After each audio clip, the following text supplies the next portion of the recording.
Connacht have announced their team to take on Ulster in the first match in the Rainbow Cup, with an 8:15 p.m. kickoff at Ravenhill in Belfast tomorrow evening.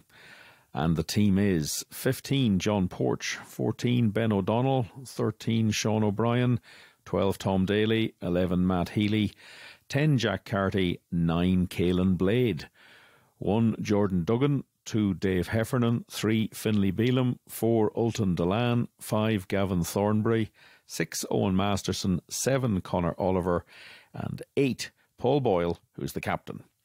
Replacements: 16 Shane Delahunt, 17 Matthew Burke, 18 Dominic Robertson McCoy, 19 Niall Murray, 20 Abraham Papalili, 21 Kieran Marmion, 22 Conor Fitzgerald, 23 Peter Sullivan. And after Connacht had announced that team, I caught up with attack coach Nigel Carolan to discuss the selection and the prospects for the match. Nigel, great to talk to you. It's Thursday evening, 24 hours before the match, but you're already in Belfast, which is slightly different to what you've been doing this year in terms of a lot of day travel. So any reason why you've gone up a little bit early? Yeah, I suppose with in the current situation, William, we've been fortunate enough on our away games to get charter planes. So I suppose ordinarily it'd be a trip to Dublin on the bus, followed by a check-in and a commercial flight and a bus on the other side. But I suppose with the charters, it's meant we were able to reduce that travel time. A short little trip to Shannon, the flight, and then usually get to the airport that's closest to the ground. So, ironically, I suppose when you got a game in your own on your own land, or your own, it happens to be further away than some of our away games, where we have to actually get a plane. So, look at it. The players were consulted, and they opted that they would come up ahead because it is a 4-hour, 4:20 bus journey. So it was their choice, and they opted to come up the evening before. We did our team run this morning, and in glorious sunshine in Galway, and then we hit the road and to get a chance just to relax now for the rest of the day and not have to worry about a long journey ahead of them tomorrow, so they can just focus on the game. Yeah, that makes sense. It's a tough trip. I've done it plenty of times as a day trip to cover games. Mind you, that's usually in December, so at least in April you've got some chance, and the sun has come out. This is a new tournament, and it's come in a slightly odd way, and the South Africans aren't taking part. And have you had to sort of sift all that out of the way and just concentrate on the fact that it's Ulster Interpro Friday night, Ravenhill?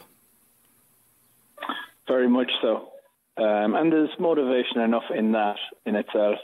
When the Challenge Cup finished against Leicester a number of weeks ago, we sat down as a coaching team, and I suppose and the players, they've had their own chats and review of what's going on, and we looked at ways then maybe we could freshen things up with a view to this tournament. And there's a new focus in defence, and there's a couple of little tweaks in attack and in set piece, and so with that, it's given us something to focus on. But at the end of the day, if it was maybe one of the other teams outside of an Interpro that we were playing this weekend, I think motivation might be a little bit less. We don't know what's at the end of this, but when you look at the head-to-head tomorrow, at scrum half you have Caelan Blade and John Cooney. You have a Billy Burns and a Jack. There's a lot of, you have a Herring and a Heffernan.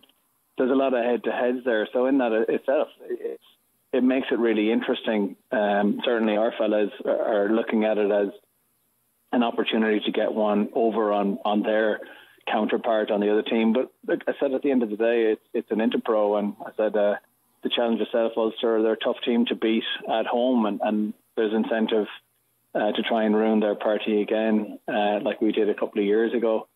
So look, there's a lot of motivation and a lot to look forward to from our point of view.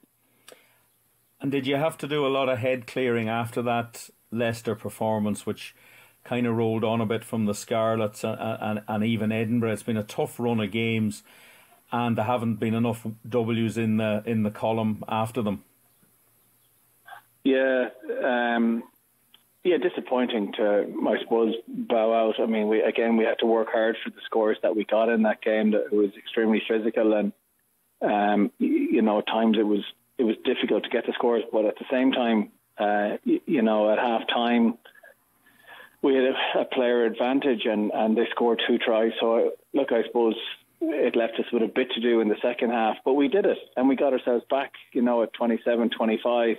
And then we had a penalty kick on about 64 or 5 minutes to actually poke our nose in front in the game, and with that you can get a bit of momentum, but unfortunately we missed that. And then from the 22 we didn't get to play back the ball back into the ball bounce, so we didn't get to put the ball back deep in their half, and they got a set piece in our half, and they got a penalty from that, and eventually that they got a scored, which pushed them ahead again, but yet we clawed that back. And we got it back to within a score with about, 5 minutes to go, and we lost. Abraham lost the ball from the restart, and again it went away from us. So I said we worked hard, and that's the character of the group, is that there's been no game this year that we've been comprehensively beaten, and there's fight right to the end. Yeah, we concede in scores, but there's fight to get the next score and to get back into the game, and that's what's most pleasing. We feel that we're not a million miles away. I said it has been disappointing and extremely frustrating, not only for, I'm sure, our fans and supporters and sponsors, but the players themselves. They know that there's so much positive in the game, and they're playing with continued ambition, and it's exciting to when they're on the ball. I said it's just trying to manage when we turn the ball over and give the ball to the opposition. It's just that we got to keep that same sort of determined mindset that, we're going to get the ball back again. And whether they score or not, is keep playing on the front foot and keep chasing the scores. And that's what's happened. But so we take a lot of positive from that as well. As frustrating as it is, we know we're not a million miles away. It is going to be a tough one tomorrow night. It's a very difficult place to go. It's a strong Ulster side. The matchups are fascinating right across the park. And of course, look, they have a European semi-final a week down the road.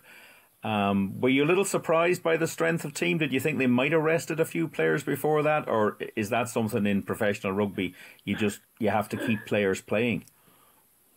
No, I think everyone, had a free weekend, the weekend gone.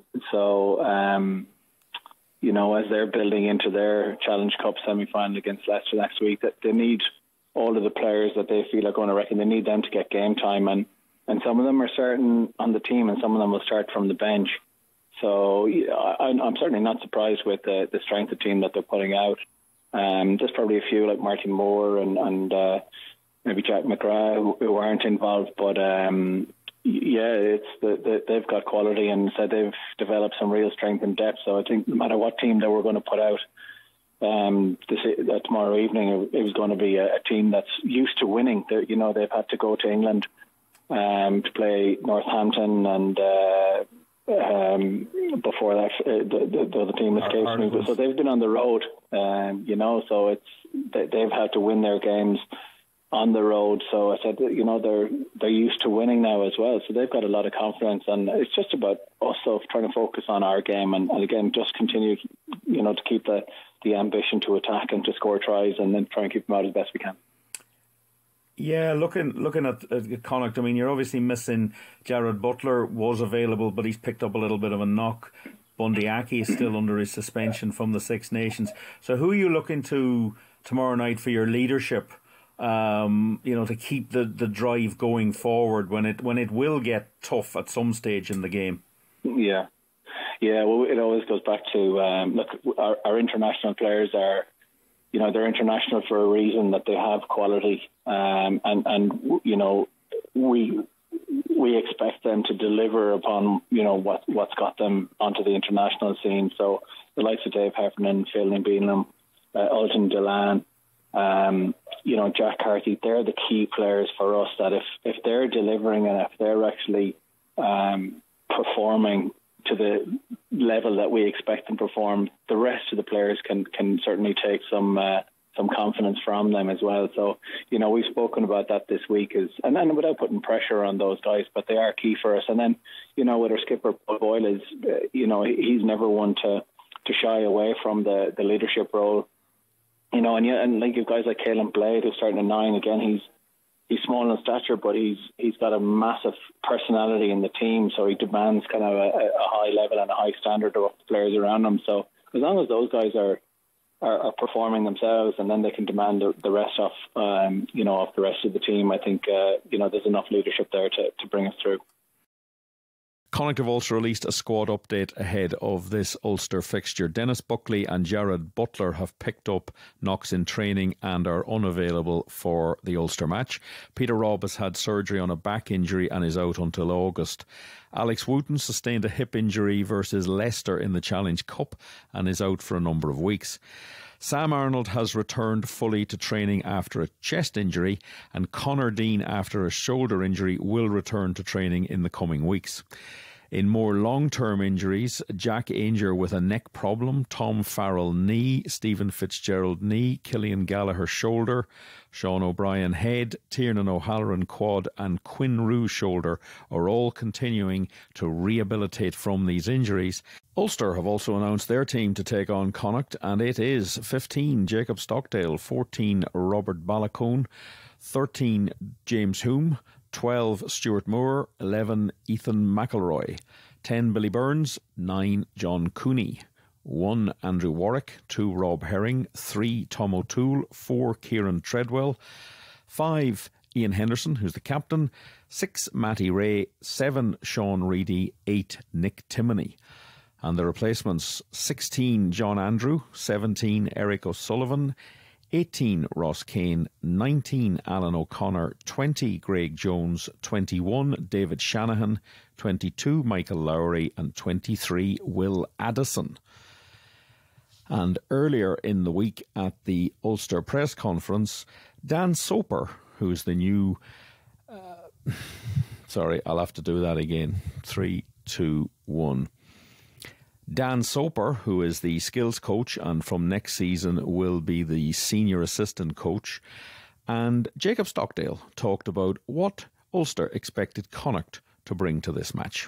Certainly with Connacht, we've had good, tough games. We were delighted to go down there and win at Christmas time. I think it's the first time in 5 years or something. So, we were happy with that. We know Connacht are a very physical side. They're, first-class set piece.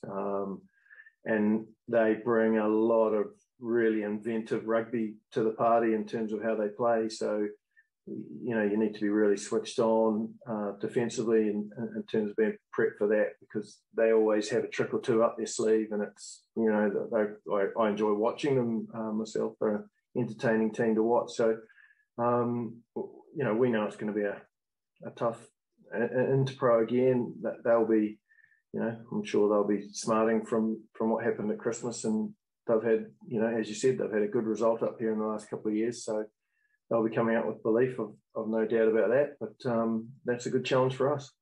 To be honest, when you play Connacht, physicality is very important. Trying to win that game line battle, is something that's important.